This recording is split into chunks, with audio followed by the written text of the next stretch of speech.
Assalamualaikum warahmatullahi wabarakatuh. Perkenalkan, nama saya Nurfaiza Riono dengan NIM 220209500039 dari kelas PTIKA.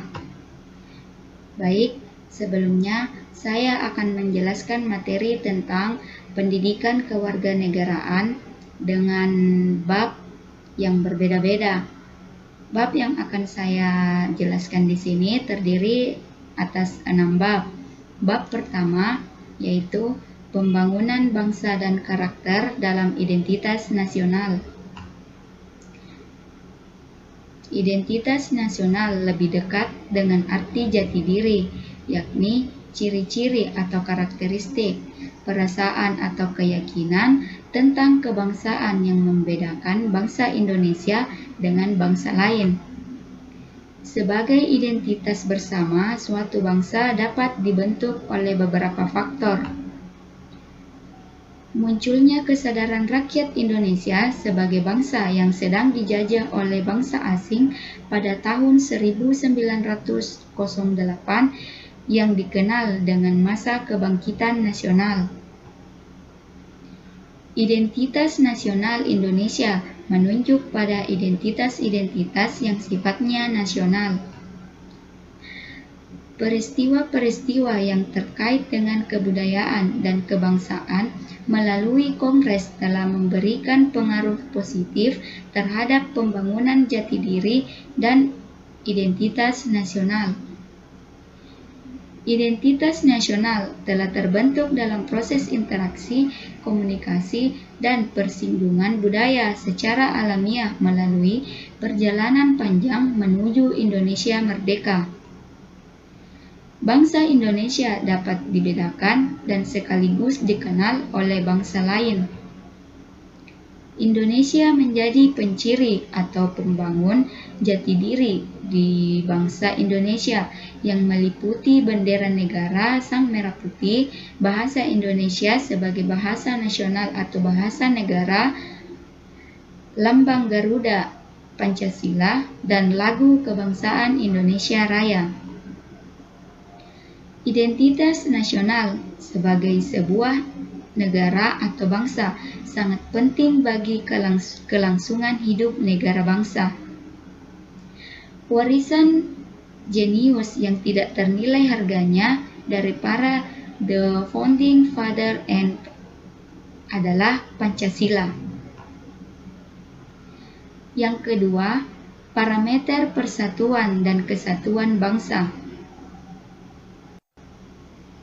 Parameter persatuan dan kesatuan bangsa.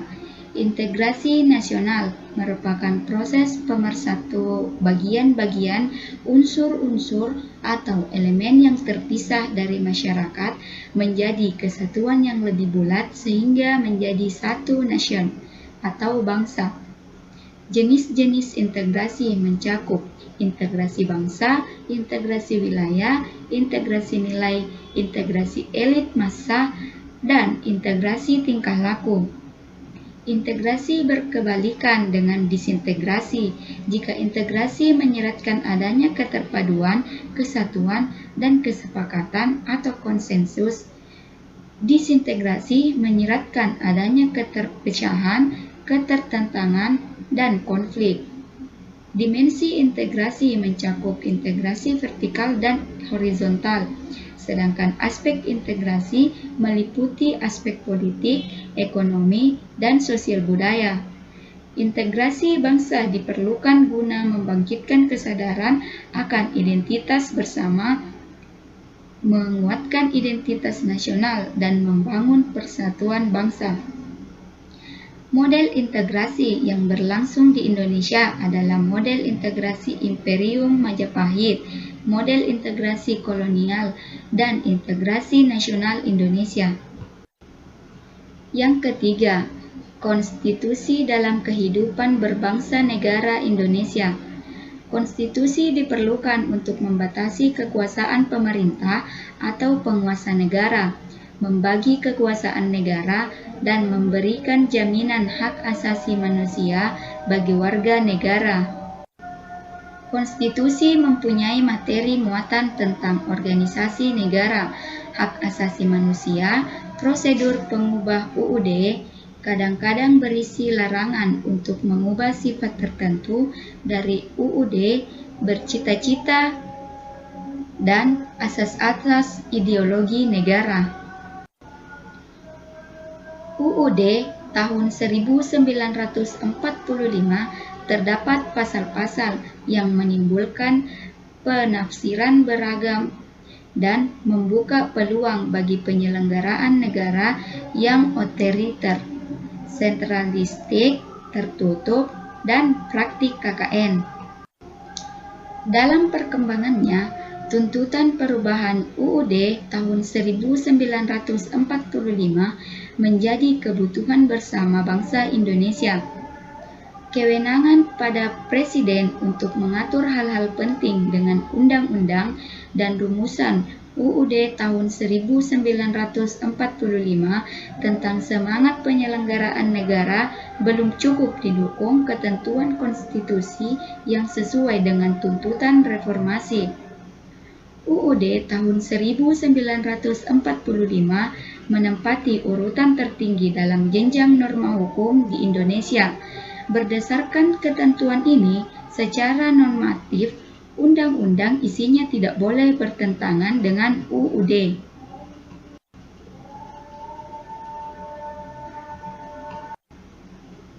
Yang keempat, harmoni kewajiban dan hak negara dan warga negara. Hak dan kewajiban warga negara merupakan wujud dari hubungan warga negara dengan negara. Hak dan kewajiban bersifat timbal balik, bahwa warga negara memiliki hak dan kewajiban terhadap negara. Sebaliknya pula dengan negara memiliki hak dan kewajiban terhadap warga negara. Hak dan kewajiban warga negara dan negara Indonesia diatur dalam UUD tahun 1945, mulai pasal 27 sampai 34. Termasuk di dalamnya ada hak asasi manusia dan kewajiban dasar manusia. Pengaturan akan hak dan kewajiban tersebut bersifat garis besar yang penjabarannya dituangkan dalam suatu undang-undang. Sekalipun aspek kewajiban asasi manusia jumlahnya lebih sedikit jika dibandingkan dengan aspek hak asasi manusia, sebagaimana tertuang dalam Undang-Undang Dasar Negara Republik Indonesia tahun 1945. Namun, secara filosofis tetap mengidentifikasikan adanya pandangan bangsa Indonesia bahwa hak asasi tidak dapat berjalan tanpa dibarengi kewajiban asasi. Hak dan kewajiban warga negara dan negara mengalami dinamika terbukti dari adanya perubahan-perubahan dalam rumusan pasal-pasal UUD tahun 1945 melalui proses amandemen dan juga perubahan undang-undang yang menyertainya. Jaminan akan hak dan kewajiban warga negara dan negara dengan segala dinamikanya diupayakan berdampak pada terpenuhinya keseimbangan yang diharmoniskan antara hak dan kewajiban negara dan negara warga. Yang kelima, demokrasi yang bersumber dari Pancasila. Secara etimologis, demokrasi berasal dari bahasa Yunani, yaitu demos yang berarti rakyat dan kratos atau kretin yang berarti pemerintahan atau kekuasaan. Demokrasi dapat dipandang sebagai salah satu bentuk pemerintahan, sebagai sistem politik, dan sebagai pola kehidupan bernegara dengan prinsip-prinsip yang menyertainya. Demokrasi Pancasila dalam arti luas adalah kedaulatan atau kekuasaan tertinggi ada pada rakyat yang dalam penyelenggaraannya dijiwai oleh nilai-nilai Pancasila. Demokrasi Pancasila dalam arti sempit adalah kedaulatan rakyat yang dilaksanakan menurut hikmat kebijaksanaan dalam permusyawaratan perwakilan. Demokrasi Indonesia adalah demokrasi konstitusional. Selain karena dirumuskan nilai dan normanya dalam UUD tahun 1945, Konstitusi Indonesia juga bersifat membatasi kekuasaan pemerintahan dan menjamin hak-hak dasar warga negara. Praktik demokrasi Pancasila berjalan sesuai dengan dinamika perkembangan kehidupan kenegaraan Indonesia. Prinsip-prinsip demokrasi Pancasila secara ideal telah terumuskan, sedangkan dalam tataran empirik mengalami pasang surut. Sebagai pilihan akan pola kehidupan bernegara, sistem demokrasi dianggap penting dan bisa diterima banyak negara sebagai jalan mencapai tujuan hidup bernegara, yakni kesejahteraan dan keadilan. Yang terakhir, penegakan hukum yang berkeadilan. Negara merupakan organisasi kelompok masyarakat tertinggi karena mempunyai wewenang untuk mengatur dan mengendalikan masyarakat, bahkan memaksa secara sah untuk kepentingan umum yang lebih tinggi demi tegaknya hukum. Ada 4 fungsi negara yang dianut oleh negara-negara di dunia, ialah melaksanakan penertiban dan keamanan, mengusahakan kesejahteraan dan kemakmuran rakyatnya, pertahanan, dan menegakkan keadilan. Penegakan hukum di Indonesia masih menghadapi masalah dan tantangan untuk memenuhi rasa keadilan masyarakat.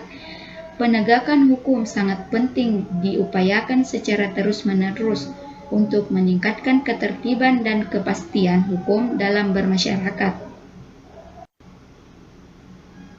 Fungsi utama lembaga kepolisian adalah sebagai lembaga penyidik, sedangkan kejaksaan berfungsi utama sebagai lembaga penuntut, serta lembaga kehakiman sebagai lembaga pengadilan atau pemutusan perkara.